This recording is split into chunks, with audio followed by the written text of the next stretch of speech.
welcome to a one-on-one session with Thought Leader by Seekho. Our today's thought leader is Daksh Jain. I will give you a short introduction of Seekho. So Seekho is the first micro-learning based community wherein you can learn just anything about you want to learn in a minute. So in short, it is a world where knowledge meets seekers. And now introduction about our thought leader Daksh Jain. Daksh Jain is currently pursuing post-baccalaureate diploma in business analytics from Cape Breton University, and he has worked as an analyst with KPMG. He scored a band 9 in the IELTS and has done his graduation from Shahid Sukhdev College of Business Studies, Delhi University. And now passing on the stage to the thought leader, I would like you to give a crisp introduction about you. Hi, Shifali. So I'm really glad to be here with the Seekho team. So as you rightly said, I'm currently pursuing my master's, which is a post-baccalaureate diploma in business analytics.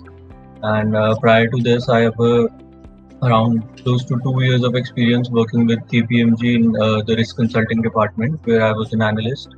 And apart from that, currently I'm also interning with a US startup. It's basically an upcoming hedge fund. Which is trying to manage assets with derivatives apart from mutual funds and stocks as well. So that's about me. Apart from that, I'm really glad to be here, and let's start the session then. These were some heavy terms that you just used. Great. I can see that how decorated your profile is. So now moving on to rapid fire. I'll shoot some questions and you can take 5 seconds and just answer them. Okay, so starting, the question 1 is, given chance to sit with Warren Buffett, what is the first thing you would ask him? The first stock he invested in. Okay. Question 2, that famous personality you would love to play a volleyball match with?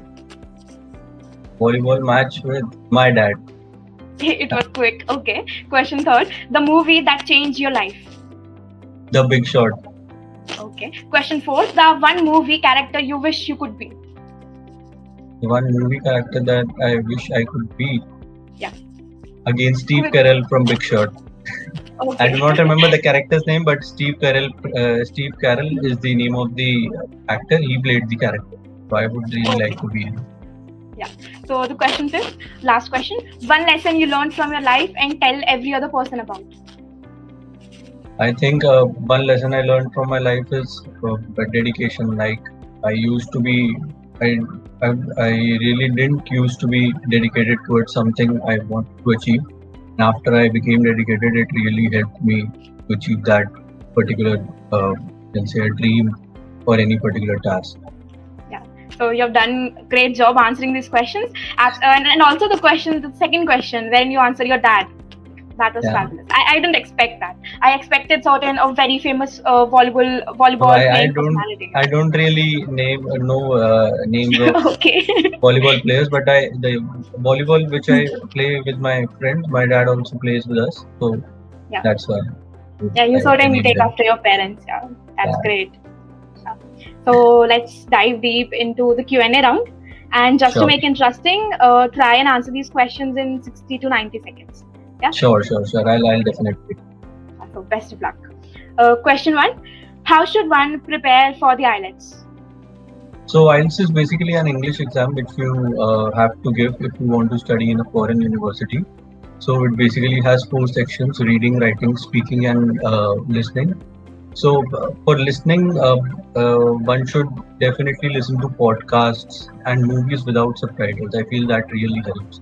And apart from speaking is I think you can master speaking by speaking to your friends, you can speaking to your families, to your cousins in English. I think that really helps.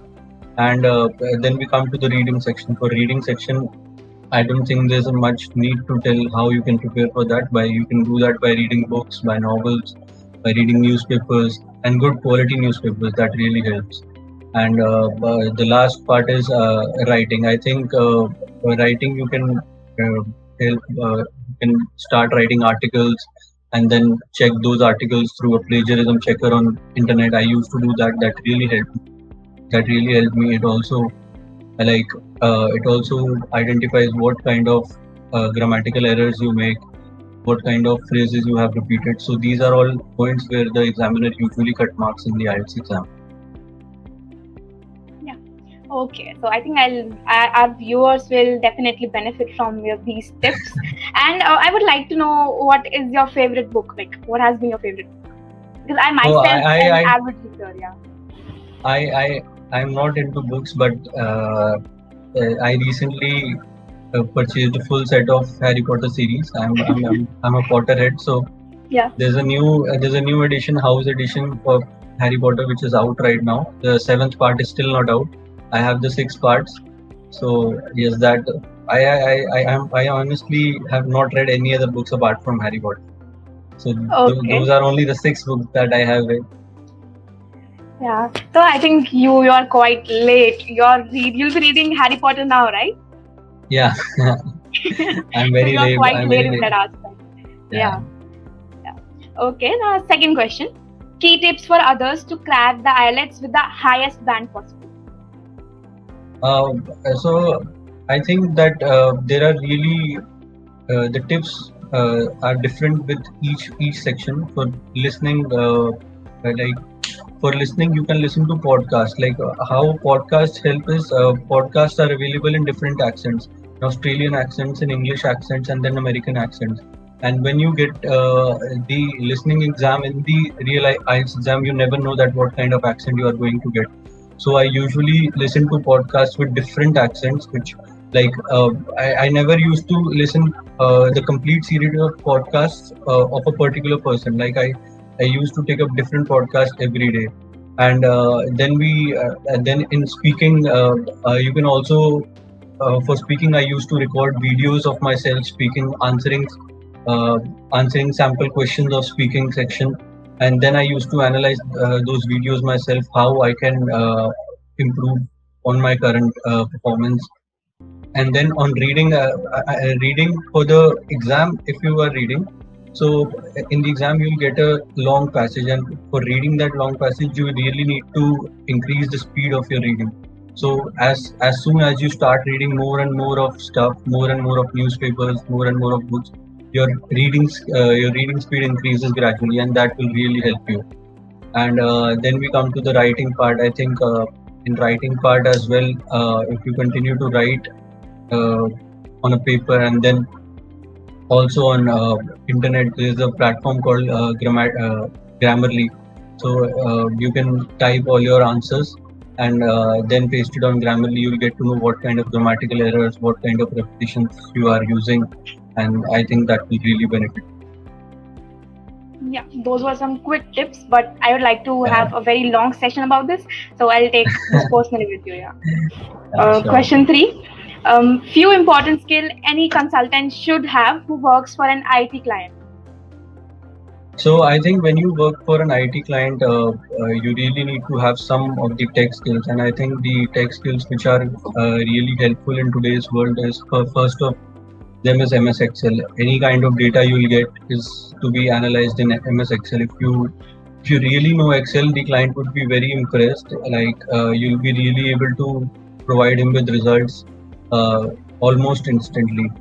And apart from that, IT clients usually require processes which are automated. So if you are like aware of some kind of coding language, for example, SQL, Python, R, which helps the process gets more faster and more automated, I think IT client would really be happy with your work. Yeah. So being I in would say CBS. Yeah. So being in CBS, I have learned a lot about MS Excel, and I am sure you yourself, since you have passed from CBS, you yourself would have learned a lot about CBS, like a lot about MS Excel in the college itself, right? Yeah, apart from college, I used to, I have also taken up a business analytics course during my college. So I learned a lot of MS Excel there as well. And what I learned there, I used to apply in my college.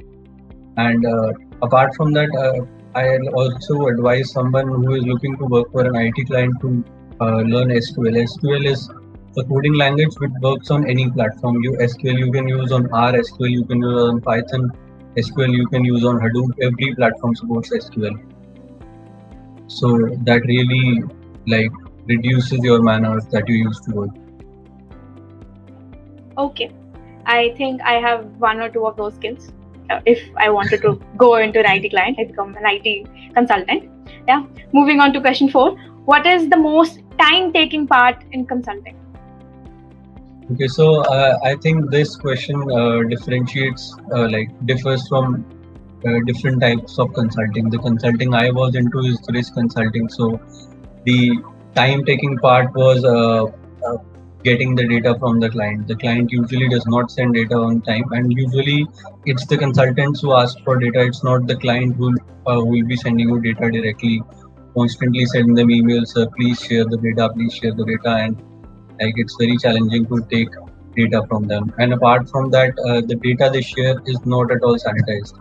You have to sanitize in your own way so that you can comprehend that data, and after that only you can present the results to them. So I think sanitizing the data and understanding what the data is also is another time taking process of. Yeah. I think it is kind of a paradox. Like they are paying for these services Yeah, and they then themselves are. exactly. Yeah. Yeah. I used to be after my clients, sir, please share me data. Then I used to escalate those emails to their superiors every next week, and after that I used to receive data. And the deadline when I received data was just after 2 days of when I received data. And when it was agreed, I usually have 2 weeks to present him with the results, but by the time he shares the data with me, I only have 2 days. So that becomes really challenging sometimes. Yeah, I get it. Yeah. So now we have talked about the most time-taking part, and it looked like it really grinds a consultant. The next question Yeah. is, what is the most fun part of consulting? Okay, so the fun part of consulting is the interactions with the client. So when you deal with the clients, you get to know what kind of a person you are dealing with, what kind of challenges like there are some points which he raises and you could not even think of. So that interaction with the client and what kind of person he is, what kind of mindset he has, that is I think the most fun part of consulting. And apart from that, when like I used to be very excited about the presentations which where I had to present my results to the client. At that time you get to showcase what kind of skills you have and what kind of like what kind of help you are or giving to the client, what kind of solution you are providing to him, and how would that benefit his problem. So I think those meetings and those presentations and that interaction directly with client, that was the most fun part of consulting for me. Yeah, so I see that the most time-taking part as well as the most fun part are both related to clients. Yeah. Next question is, what differentiates a great management consultant from a good management consultant? Okay, so I think as a consultant, it's very important to like manage the mindset that you have. You need to think in a structured way, and you need to ask the right questions to the client, because the client will give you a problem that he wants you to solve. But unless you deep dive into that problem, ask him more relevant questions which will give you the answers why that problem is being caused. I think that is what differentiates a great consultant. If you don't ask the right questions, you don't ask good questions, you won't get to know the underlying problems of that problem.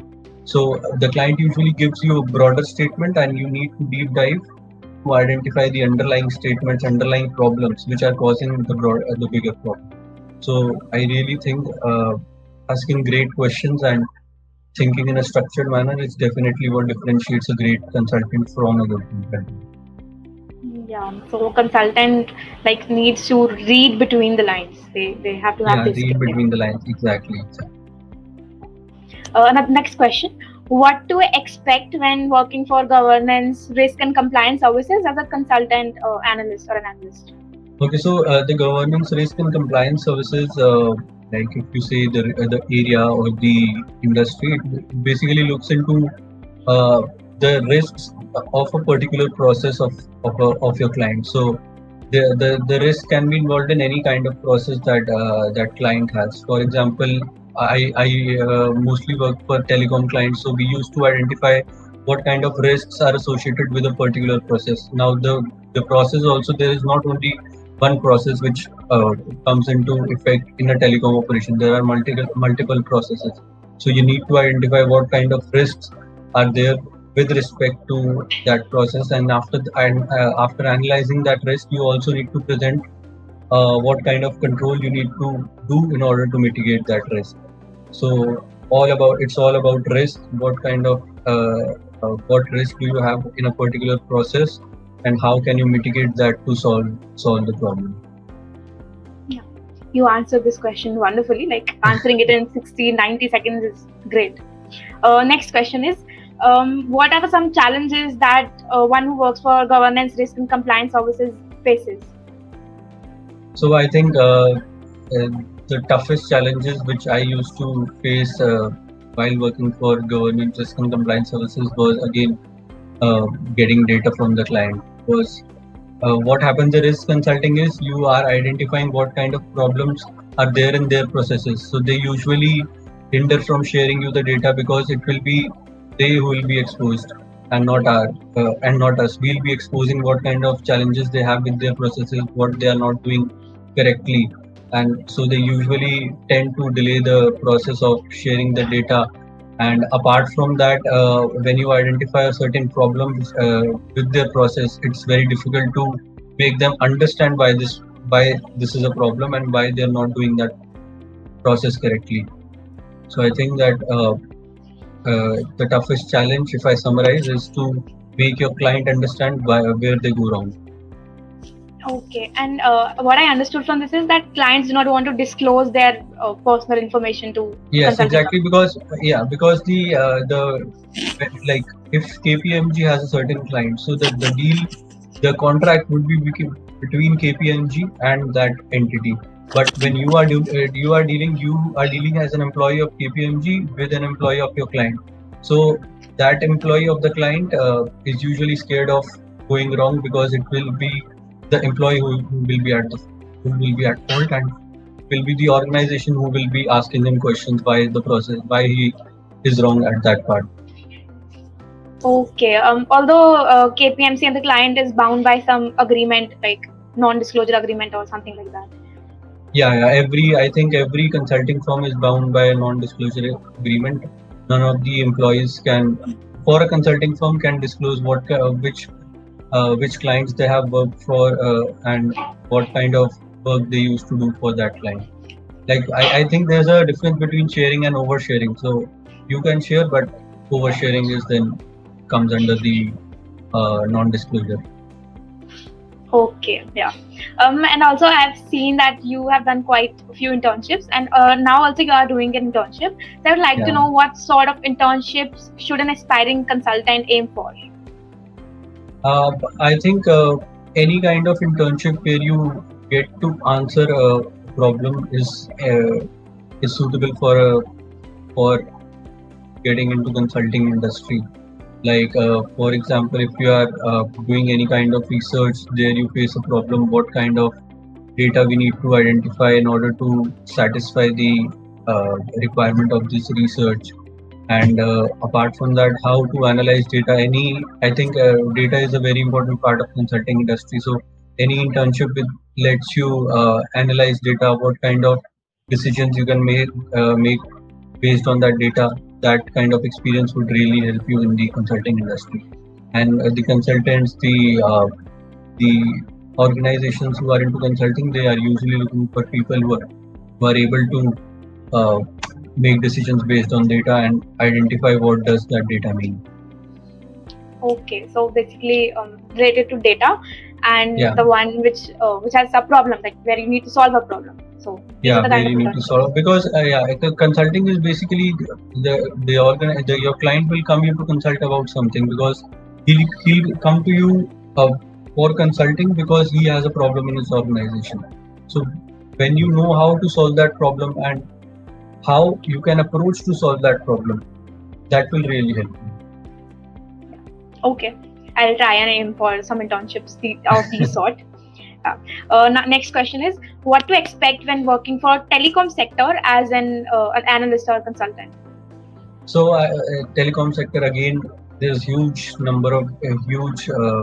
like huge data with respect to telecom industry because if you understand in a layman's term, there are huge number of calls being placed every day, huge number of data sessions being run, huge number of SMSs being going on. So, like the data for one day comes out to be 10 to 20 million records which you receive on a daily basis, and apart from that, uh, you have a huge subscriber base, and apart from subscriber base also, since you have a huge amount of data, you tend to lose revenue where you cannot even think of. Like since you have huge data, the revenue gets leaked from very small points where we come into place. We consultants who used to work for a telecom industry, we used to identify those areas where the client is not able to identify their revenues leaking, and we used to identify because we had the specialization. So I think data is only thing which is challenging and which you need to manage in a telecom when you are working for a telecom. Yeah. What do you think? Like, which sector is most challenging in consulting? Is it telecom sector or any other sector? I like I cannot really answer that question because I have specifically worked in telecom sector only. But I think every sector which you work for has different kind of challenges. You cannot compare one sector with another because if there is some challenge with one of the sectors, the other sector might not have that problem, but it would have some other problem which you again have to face and then like go around and find a solution to it. Yeah. This was a question which I personally wanted to ask. Yeah. The next and the last question will be, how to deal with clients effectively in consulting? So I think the first thing that comes to my mind is when you give your clients very crisp results, very crisp points where they need to improve or where they need to change their process in order to solve the problem. That I think clients love, because when you deal with a the person who comes from your client organization, that person would be at a higher designation, at the higher level of hierarchy. So that person does not have very much time to listen to long presentations and paragraphs which you tell them. So telling them the results in crisp and giving them facts, giving them numbers, showing them visualizations is the most effective way to deal with a client. And apart from that, being humble to them is another key. Yeah. So I liked how you addressed all of these questions in such a perfect manner. And here we end our interview, this session. And thank you for answering all these questions with such perfection and ease at the same time. Yeah. And I hope you enjoyed. Yeah, I really enjoyed the session because these questions are really like no one ever asked these questions to me, because no one's really interested in why what happens in consulting. So like I really enjoyed the session. Yeah, same here. Yeah, absolutely. Thank you for coming here. Yeah. Thank you, Shivali, for giving me this opportunity. Thank you so much.